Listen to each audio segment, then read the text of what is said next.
Jambo yegenda kunumya obulamu genda buntamya nga tomanyiziza lava eno bolivawo ndisigala nti eno. Yo amanyene eddoboozi Just the Black Man nga ndi ku kibuuzo, buli kibuuzo ekibuzibwa nja kiddamu nga nine Rajex Files. Tosubwa beerako, keep it locked. Just is George William Chigozi, born from Lago Hospital, a father, a songwriter, audio producer, and an artist. Actually, azikiriza okujja mu ndongo asooka yenze olw'ebizibu byange bye nali mpitamu na neetaaga okusurvivinga. Ekyokubiri, abayimbi abaaliwo by then waaliwo radio, Zizo Zion, Omulangira Suuna, abayaaya abo nga banyimbira bulungi, so ne ngamba nange neetaaga okwegatta kweno ensiike, tebasobola kubanga bayimba bwe bati nga nange sikisobola, so ba inspiring nnyo okuyingira mu industry. Ebintu byensinga okunyumirwa ekisooka kujja kuba kuyimba. Ekyokubiri, then okunyumirwa n'emikwano gyange.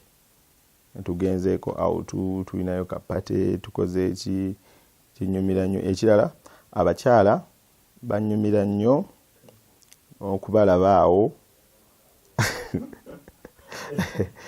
Kiri a little bit naye kiri so technical naye nga banyumira bambi.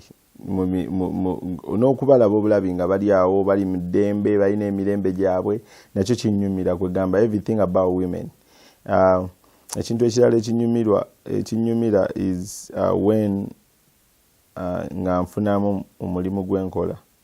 Ebiseera ebisinga mba so down bwe mba nga sisobola kufunamu mu kintu kyenkola, tekimpa ssanyu. Ekirala ekinyumirwa nga ndaba bawala bange nga basanyufu, nga bafuna buli kye balina okufuna in time. Yeah. Erinnya Josted liri so chemical, liva mu chemistry. Abamu abasomako ku chemistry mumanyi engeri gye tugattamu ebintu. So George plus steady ne tufuna solid nga gye bayita Josted, ebirala ne bibeera akuyasi. So chemically Josted erinnya ne likola ki? Ne lyappearinga. Nze nakola PCBM ku HSC.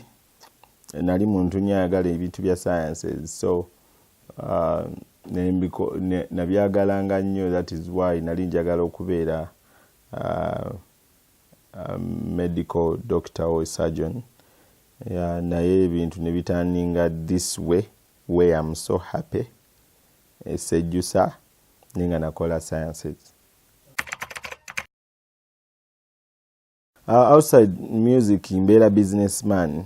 Omuntu abala kano nakali nakano nakano, kusuubula kino, bw'ekitunda kikola kino, gula mataka gano, kola kino. Ndi muntu omusajja omujagujagu, so kuba ebintu ebimu byonna saabyogera wano, naye nja kubagamba mba businessman mu nsi endala. St. George Foundation Uganda, kiri non-government organization. Kiriwo just kuyamba abaana abamu abali eyo ewala mu byalo, because osobola okwesanga nga mu kibuga lwoba tofunye 5,000 owulira ensi ekulemeredde, naye ng'abantu bamala omwezi tebafunye 5,000. So abaana tebasoma. Ate oluusi nga ffe Katonda tuwaddeko opportunity nti oba oli awo munno nakubira akasimu n'agamba, Jojo oli otya gye ndi, muganda wange mpaayo ekya5 n'akikuwa, ate nakyo ne mubeera awo ne mulyako 10. So ng'oluusi emitwalo 4 giweerera omwana eyo mu kyalo. So ne ngamba nti y'engeri y'okuddizaamu eggwanga, because bafanizi batuwa ssente naye tetulina ngeri gye tubaddiza. So bw'obanga osobola okuba ng'olinako abantu b'oyamba nga abaana abato kitegeeza oba oddiza Katonda ate oba oddiza abafaanizi b'essente ze bakuwa. So recently tuli mu kuzimba ssomero eryo bayita Hope Kids. Classrooms ezimu tezimala, primary 7 teriiwo, so abava mu primary 6 tebalina we balaga, oluusi bagenda fuuka ba drop outs because ku ssomero tewaliiwo primary 7. So which is so kikaabya n'amaziga kubanga omwana agenda kukoma mu P6 olw'ensonga P7 tezimbibwanga. So kyetwagala okukolako ng'abaana tebannaddamu, in fact kyemmanyi batandise already. Kitongole kiri awo tugezaako kuyamba abantu okusinziira abantu engeri gye batusapootinze okutuuka wano naffe okubanga Katonda atufudde kye tuli essaawa eno. Ebiseera ebisinga si kyangu kuyamba. I think olina okubanga either abakikulizamu oba n'ekirala nga embeera mwe wayita esobola okukkiriza okuyamba. So abamu ku ffe twayitako mu mbeera embi n'ogiraba nga temusobola kuwebaka enkuba lwetonnye, ne ku ssomero tojja kgenda naye ng'ate olaba munno ali mu kuyita mu mbeera eno essaawa eno. So abamu ku ffe abayise mu mbeera eyo tetwandyagadde balala bagiyitemu. So kinkwasa nnyo ennaku nga ndaba omuntu ali mu kuyitamu eyo embeera ng'ate obuyambi oluusi mba mbulina obusobola omuyamba. So wenzija obuyambi because embeera mwe nayita nange si nnyangu, so nkimanyi kyekiteekinga, nkimanyi ne kyekisobola okukola.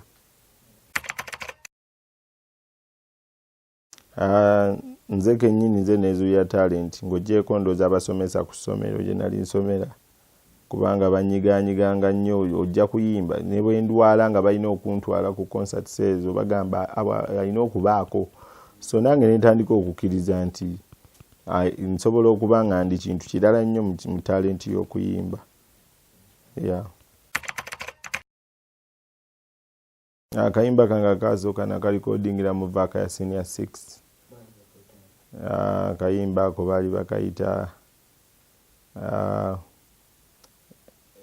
bakayita nzira, no baali bakayita woobeera, akalikodinga ne Kian Banks ne Ritik. Baali bayimba nga bayimbira Ntebe eyo side, baali bajali bange nga tusoma nabo ku ssomero ba OBs. So ne tukola akayimba ke kasooka. Breakthrough yange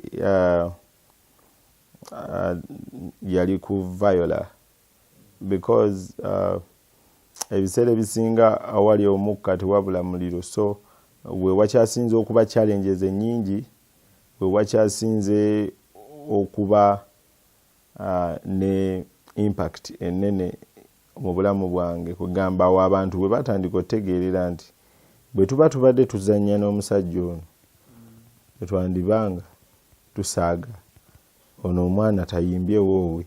So lwe ndowooza nti ya turning point buli omu okuzibula amaaso okugamba just steady is something else.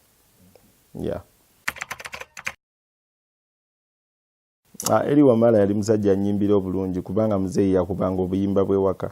So nze akayimba nali nkaagala ng'omuntu nga n'ebigambo by'ennyimba oluusi si bituufu. Era ndowooza nti ku mulembe guno Eri Wamala abakubaawo ye yandibadde writer wange omutuufu, kubanga nze nkyasinze oyimba obuyimba bwe obulungi. Kubanga musajja oyo ebintu engeri gye yali abiwandiikamu n'engeri gye yali focused nnyo ku future, obwa smart, okumanya nti giteyina vuga bweti oba bweti, nkitwala nti musajja yali munene nnyo. So ya inspiringa nnyo. Music we nali mwagala from nga ndi muto.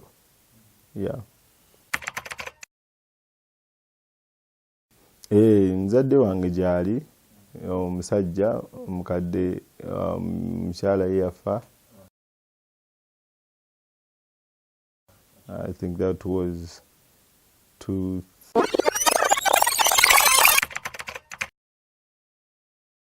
omuntu oyo w'enjawulo yandibadde Soraya, kubanga Soraya yabadde turning point yange.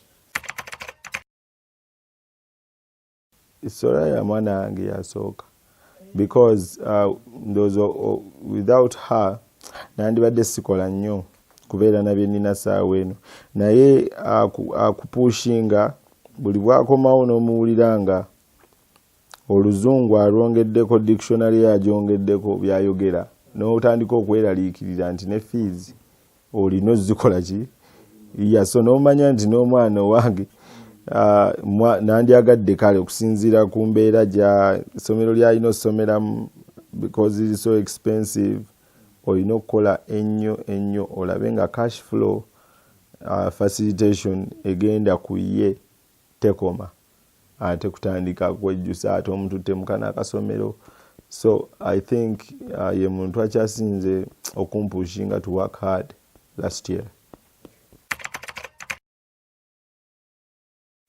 Kushe yasooka baatuwa $7,000 sho yalina night yalina akulabyawo. My friend twatandika okuyimba ffenna nga tuyimba nga tulowooza tuyimba for fun. So omuntu bwe yakeera n'akuyita n'akuwa akasente wakubanga nduulu ng'olowooza era okikubye kubanga n'ebizibu tetwalina bingi essaawa eyo so nga nze bompa omusanvu gwange nziruka ndeekaana okitegeera. I think number one agenda kubeera Lilian Mbabazi era ndowooza ye nayo twayogera.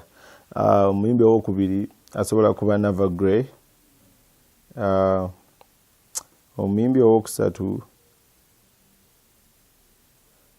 ndowooza yandibadde Juliana because I think amaloboozi gasobola okukola ekintu abantu kye basobola okwewuunya especially when I write the song. Omuyimbi owokuna yandibadde Maddox naye ye tekisoboka okusinziira ku mbeera ezange n'ezize nasi mwangu wakukwasaganya. Omuyimbi omulala ndowooza yandibadde Abudumulasi. Omusajja akyasinze okunyimbira akayimba kakadongo kamu akalungi kangenda kusiba faamu kaagala ke kayimba kesobola okuddamu guno omwaka. Abantu abamu guffe tugenda ne twogera ebintu nga tulinga kugamba tubanga ffe mbusimanga twogera naye buli musajja akimanyi nti abakyala bamusanyusa. Nange nkyogedde ku nsonga y'abasajja kirala faamu akayimba ka faamu ako nkasanga so nti kanjawulo nnyo ku buyimba obuze buyimbibwa especially ku generation yaffe tewaliwo omuntu alina bwongo buwandika kayimba nga aka faamu taliiwo tagenda kubaawo eyaliwo yali omu yoyo yamala. So kizibu okuddamu omusanga because music oyo n'owokuwuliriza abantu tebakyamuwa nnyo matu. Abantu generation eno ojja kurealizinga nti kadongo kamu yajjiranga abantu batula wansi abantu ne bawuliriza ne babasakate endongo oli n'amala n'azingako akakeeka ke n'addeeka sho ne zikyuka ne zijjamu obutebe kati gye zijja mu maaso naawe okutuula wajja kuba tewali kati tuzze kudigida budigizi mu kuba endongo. So kizibu okurivansinga omuntu omulala kye yakola ng'akayimba ka ntwalira kameeme maama aka Gerard Kiweewa. Obuyimba obwo simanyi naye nze munnange mbwagala. Ennyimba ze mpuliriza nga ngenda kupafominga seegenderezanga nti waliwo oluyimba lwe mpuliriza oluli awo wabula ekibaako most times mba mpuliriza radio. So kurecording oluyimba actually erina okubeera so much sober nga nze omuntu kubanga nkitwala nti abantu b'ennyimbira abasinga bantu bakulu bategeevu kati singa mbeera mu state etali mu sober nsobola okuyimba ebintu ebimu nga tebirimu eyo line of which nti kisobola okuaffectinga faani omu babiri. So omuntu omu ate nti ku 5,000 wekubulako ebibiri zibadde zikyali 5,000. So sandyagadde kuluzinga muntu n'omu bw'ati lwa nsonga nkitwala nti nina okuba mu ntegeera ey'omuntu ategeera ennyo. So I need to be more sober mu studio. n'ebintu bingi byesobola kuyimbako. Ndi ku ddigi kankuvuge ku ddigi eno maiki kwegamba nina ebintu abantu bye bayimba nga mpulira nze ng'omuntu sikisobola nga bwe nakiyimba oba ngenda kuba ntya. So because ekisooka ng'omuyimbi olina okumanya audience yo yekufuga. So bw'oba tomanyi audience yo bwefaanana bweyimiridde ogenda kwekanga okola ensobi. Kyova olaba abayimbi abamu abakulu ojja basanga nga bayimbye obuyimba abato bwe bandiyimbye kyensinga okwewala ng'ate saawa eno osobola okulaba ng'oba bali mu myaka gya kubuulirira naye oba tokitegeera bulungi lwaki akikoze naye nokirekerayo. Ekisooka ku social media kyensooka okuteeka mu bwongo nti si buli linnya eririko nti ye muntu aliko. Abantu basobola okubaako n'accounts bbiri ng'emu evuma buvumi bantu nga ye kyeyasalawo. Ekyokubiri kye nasooka okutegeera kiri kimu nti si buli omu nti ali ku social media okwo ategeera. Abamu tebategeera. Osobola okukola post nti muzina ennyimba 3 tulondeko lumu. Oli najja n'agamba tolina by'oyimba. Abaana bwe bato twabanga nabo mu kibiina ng'omusomesa abasomeseza wamu naye pepa bwejja najjuzaawo kirala n'ojjuzaawo kirala. So olina okiteeka in mind nti si buli omu nti ategeera ekirala. Omuntu oyo ali emabega we page eyo oluusi si yoyo. So ebiseera ebimu mba njagala nnyo nenkuyigirizamu kaakati ni bw'ojja ku page like one person came and yali attacking my family. So ne mugamba okay I think olina personal issues nange ng'omuntu kotuso zingiza mu family, so we need to meet. Nga ye kuba nali mumanyi alina mpalanira akozeza abakyalibe. Ne mugamba mbadde njala tu meeting one on one face to face as a man onyinnyonnyole kitegeere kati bebe abantu be mbajala okuba kasita oyogera ku family mba ngenda kukuba. Some meeting yetonda mangu ng'obudde bukyali n'asindika ababaka beetonde ne beetondawo wonna. Omuntu omulala ajja ng'otaddeyo totally so different thing n'agamba jawe ekitwe n'otunula bwoti ng'owewuunya omuntu jajja ekintu ekyo. So mba kyengenda okukolera kiri kimu mba sirina budde bungi gw'oba ogenda ku block nkiwa n'akablockinga abantu abasukka mu 1,000 kwogera nonsense. Waliwo n'abantu abazze badumira ku page yange ntaddeyo ebintu birala ajja nnyumiza story za nabwetemi. So nzize abo nabo mbablockinga kigambo bugambo kirabo bulabi nga sinnasoma birala oyingirirawo block. So buli ayagala block jangu wandiikeko olabe gezesa. Kisinziira ekintu ekiri mu kurepeatinga mu luyimba lwo emirundi emingi. So most times oluyimba bwe kiba ng'ekigambo ekyo repeatinga kiri ogenda oba tokendeeza oba Highlander. So oluyimba ogenda dutuuma ekyo. So most times w'otunuulira oluyimba nga ogenda bintamya. Ekigambo ogenda bintamya tekiriimu. Mulimu ndowooza obulamu ogenda buntamya.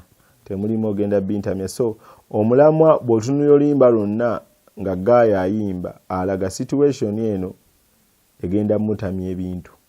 So oluyimba osobola odutuuma ogenda bintamya. So criteria za mirundi ebiri. Ekigambo ekyasinze okweddamu mu luyimba ndowooza esinga abase I think 95% kye bakozesa. N'ekirala osobola otunuulira oluyimba n'omanya omulamwa gwe luliko n'olutuuma ekyo. Ekintu ekyo kiri two-way. Kituufu ate si kituufu. Because ebiseera ebisinga olina okukola kolabo n'omuntu nga faani wo nga naawe oli faani we. Kwegamba ng'omuntu ate friend wo okitegeera. Because kyova olaba abantu babonaabona ne collabos ezo. Otherwise ebintu ebisinga bimenya nnyo ojja kukola olimba mu audio video etandika obasu twesinga olitayagala gikola kubanga si kyaliwo si faaniwo music otamwagalangako wamwekakako bwekasi so bebo bogenda osanga nga basasuza ssente oli emmeemeeterere agamba omuyayi simwagala tanyimbirangako bulungi naye kamale gakola naye ki oluyimba so erudda si kirungi kubanga nkitwala nti bwe tuwakinga together bwe tusobola okufunamu naye neerudda omuntu ayagala kolabo singa giramu aspect nti maani nze nsobola oteekawo omubiri kyonna kyoyagala ngenda kiteekawo omuntu ajja musasuza ssente kubanga zaalaga aspect yakusasula jangu ng'olaga toyina naye kyolina ye music omulungi ate oyagala buyambi so omuntu alina okukumatira awulirize kubanga n'ekirala si buli kolabo ntesaano okolebwa odi ne bwakuwa ssente kati nze waliwo ennyimba omuyimbi gojja okunkubira nkugambe ne bw'oba ompa ssente zo sisobola yimba naye nze nganze kubanga ekyange kirala nnyo fokasi yange endala nnyo esobola obutagendera awo naye munnange oli asobola okujja nga ayagala kufiirako bufiizi yagala miliyoni 10 gy'ositedo ojja zirya oyimbe n'omuyimbi wange sijja kugaana nja kuzirya nange kuba nnoonya ssente kati atazireese lwaki neematira ku ssente omuba siraba kye najja kukola nze ndi mukkiriza I'm a Christian ngenda ku church ne last Sunday nali ku church ya Pastor Bugembe banga ye pastor wange oluyimba olwenjawulira ndooza lujja kuba Viola kubanga lukyasinza okubaako ebintu bingi ibali ne baleetawo biifu Josted tajja kuyimba mu Serena ne bateekayo abalala bayimbe naye nga nabo bakimanyi nabasinga okuddamu oluyimba lweri wamala so bambi akayimba ako bambi amaka gange ag'obukadde nandigazimbye Buziga Muyenga oba Munyonyo kubanga saagala beera mu kyalo ng'omuntu nga bombuuziza opinion yange yeeyo saagala beerayo saagala nkulimba embuzi ngenda kuzimba eyo Masaka akayumba kange nedda eyo waffe naye njagala kuzimba eno Buziga nzimbe eyo oba Muyenga oba Munyonyo. I think media stations zikozeeko kye zikoze naate erudda oluusi tujja kwesanga nti nazo zirina kye zitutte gone are the days nga waliwo abasajja abakulu abali ku TV okwo oba ku radio nga ne music w'akadongo kamu ne bandi omuwulira kati ojja kwegendereza nti tokyamuwulira takyazannya tebalina programu zaazo okitegeera ate oluusi nga nja mutwala nti yali educative so I think it is as effect eriwo nti it is because there are so many DJs abazze ku radios ne TVs ate of which abasinga bavubuka so they will play ekiri mu generation yaabwe so that is what I think nti music oli bamusudde nnyo owa bandi owa kadongo kamu which is not good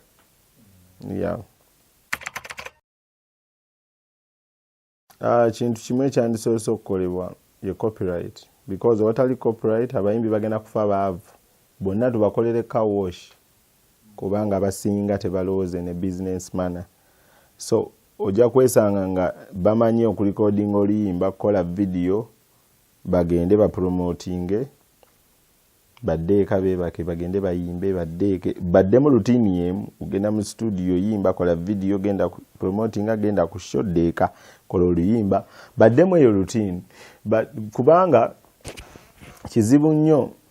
kizibu nnyo omuntu bwafukamira okusaba Katonda abantu abasinga balina ebintu bye bamusaba bingi nnyo naye ng'ate amagezi ndowooza kyekyandisoose kubanga ensi Uganda okusurvivinga nga tulimu eyo rutini si kyangu because kitegeeza z'okolawo zo spendinga zoddamu okukola zo spendinga olina okwambala olina okukola kino ate ng'ebintu bingi nnyo bye tulina okukola ate ng'etime etambula so kizibu okusanga omuyimbi ng'ayiiya essaawa eno so kyendowooza nti copyright kyekintu ekiyinza okubeerawo bagambe nti kale obukayimba okatwala nti okatwala kanusu 2 nti kale kambisasule ku mobile money nga bigenda eri omuyimbi singa abayimbi ati sibe bakakoneewaka naye bambi tebawummula omusanga akuba shot 5 n'atimba n'agamba 5 shows tonight mujja kuntegeera naye nga bambi abamanyi kyakola kituufu naye nga nakyo si kituufu kubanga obulamu abuteeka at risk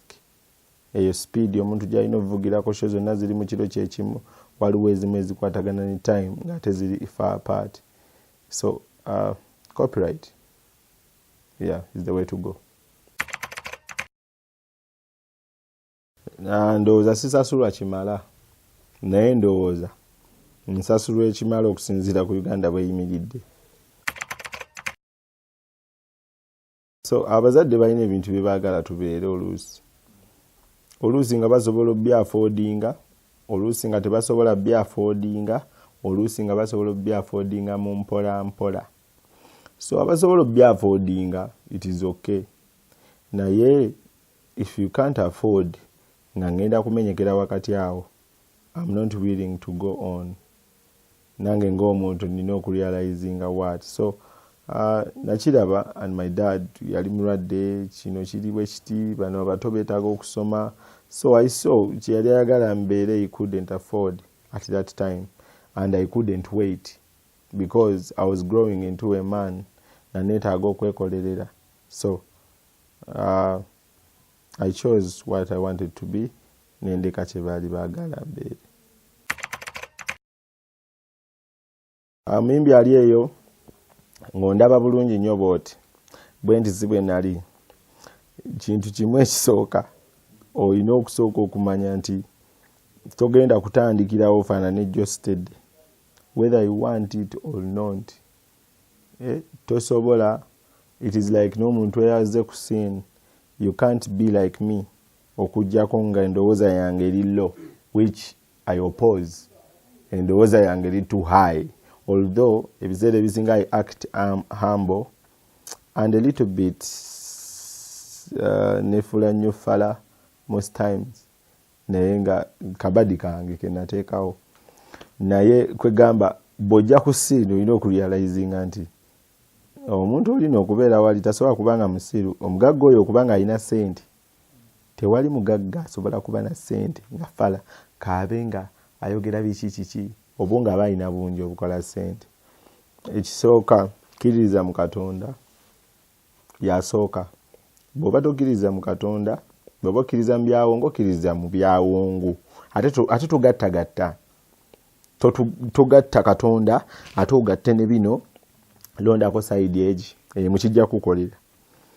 Ekyokubiri beera ne respect because ojasanga akasajja akatini naye nga keka director ka music ku radio station emu ba TV naye nga kagambeko ekigambo kitini nnyo munnange okayiseemu ebigambo awo ate gwafuuse star kubenga tennene okyagambwako munnange okitegeera n'ekirala empisa kintu kikulu nnyo because abantu abasinga ojja kubanga ovudde ku scene I think ekyo nkirealizinze times zange because nsobola okurealizinga nti scene leero sigiriiko leero njiriiko so oluusi bw'oba ovudde ku scene there is always credit egenda okujjirako because oli disciplined sente z'ogenda ofuna ku mirimu gy'ogenda ofuna zigenda kujja because of that so weetaaga okuba nga olina ebintu bingi ebikubackinga up okufuna emirimu nga bagamba nti bw'oyita Josted ku show time agenda gituukiriza era tubadde tukusaba muyite mu time entuufu totuleetera wano omusajja nga time si yeeyo kubanga agenda kutuuka mu time. Ekirala I think buli muyimbi atandika olina okumanya ekintu kimu nti okwekkiririzaamu kintu kikulu you believe in yourself because bw'otekkiririzeemu tewali agenda kumanya nti oli artist and above okitegeera gwe osooka otuwa vision yo then fene following bw'otatuwa nti wekkiririzaamu tewali agenda kukkiririzaamu. So it all starts with you. Netugenda maaso. Yeah, ekirala you just need to push as hard as you can. Gezaako kano nakali nakano, teeka wano kiganyi, gezaako awalala, gezaako, not until it takes time, and you need to be patient. Obugumiikiriza busasulwa. Bafani bange mbagala nnyo. Thank you for okuwuliriza music wange ku digital stores zonna ze musobodde okumujja Wax Files, okumujja wonna we musobodde ku internet. So mwebale kumpuliriza, mwebale kumpagira, ntuse wano because of you guys. Era abasigadde nange tukyali ku mulamwa. Nze nange music nkya producing. Sigenda bagamba nti guno omwaka ngenda kwakako omuliro ku nviiri, nedda. Tekigenda soboka, wabula ngenda sigala nkyakola nnyo. Yeah, so kubanga system bwe yeetaaga, so nkyakola nnyo, nkyabaweereza mwebale kuwagira. Jambo yegenda kunnumya, obulamu genda buntamya, nga tomanyiziza laavu eno, bw'olivaawo ndisigala ntyeno. Yo, amanya n'eddoboozi Just the Black Man, nga ndi ku kibuuzo, buli kibuuzo ekibuuzibwa nja kiddamu, nga ndi ne Rajex Files, tosubwa, beerako, keep it locked.